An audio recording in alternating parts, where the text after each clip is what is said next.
Hey guys, this is Moller from Moller Smokers, and on today's episode, we're gonna finish the body work on this here Tanker 500. Welcome to Building Smokers in Europe, a series where I take you with me on the journey of building my brand, Moller Smokers, from the ground up.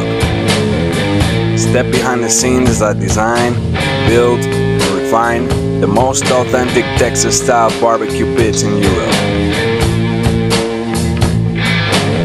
I'll show you the good, the bad, and all the sparks in between. This is my daily life at the shop, unfiltered.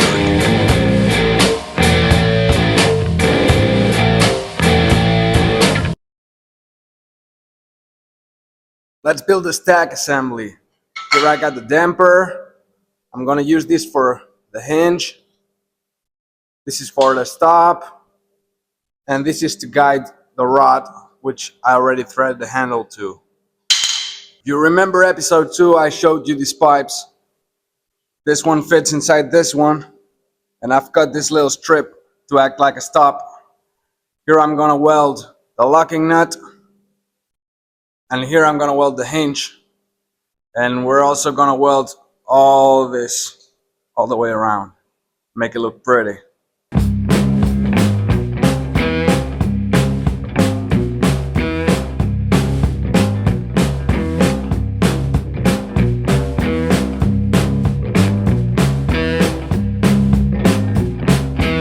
Everything is stacked and working. I put the stop there.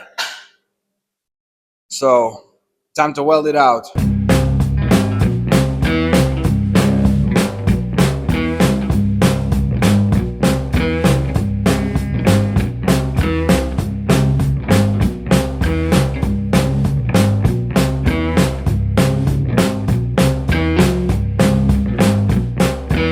Alright, I did the hinge on it. Everything is welded. Works fine. I put a handle there to help lower the stack when you want to fold it, and it also acts as a stop. Just let me undo the locking nut and I'll show you. Once you've removed the locking nut, just close the damper and pull on this handle. There you go, folding stack. Well, you might have noticed that I do my fireboxes straight in line with the cook chamber. And that's not for aesthetic reasons, even though I think it looks really cool. And it's not either because it's easier to fit, because I don't care about that. It's because of this Baffle system. Well, basically what you do is you cut out a full circle opening and then use the cutout to make a deflector and center it. So the hot air goes around it and starts spinning all the way through the cook chamber. That way you get much better convection and you don't have hot spots here in the front or too much heat from the top. I learned this from Murilo Melo of True Bone Barbecue in Brazil. He's a huge inspiration for me, being a pit builder outside the US. He recently made it into Texas Monthly and is having huge success. So I do my own take on this style.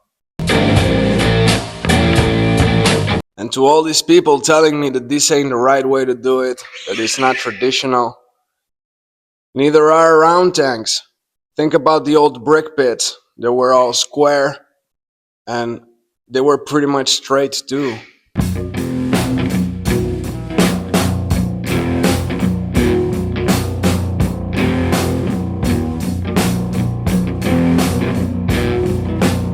This is how it looks once mounted.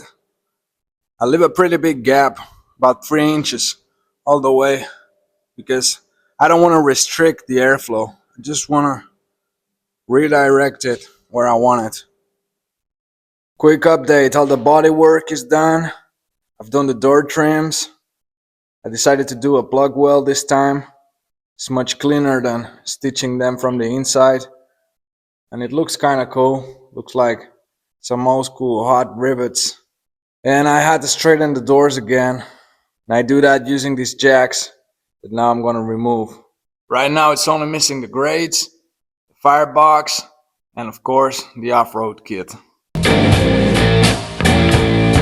Alright, let's talk grates. For this we're going with a classic expanded steel mesh. Only difference is a lot of people use the flattened one, but I like the regular because it's more rigid and it's less prone to distortion from the heat. But yeah, it's lightweight, it's resistant, it's great for grates. And we're doing the frame with 1-inch angle iron. Also, pretty classic. We're doing 3 grates, removable, but not slide out, because I don't like that unless it's strictly necessary. It's always a mess, and you lose a bunch of grate space here and here, and here they are, looking good. I really want to do the firebox now. And that's it for today, folks. This one's looking really good. On the next episode, we're gonna build the firebox, and I've got something special planned for that. So stay tuned. You know the drill. Like, subscribe, leave a comment, and ask any questions you want. See you on the next episode.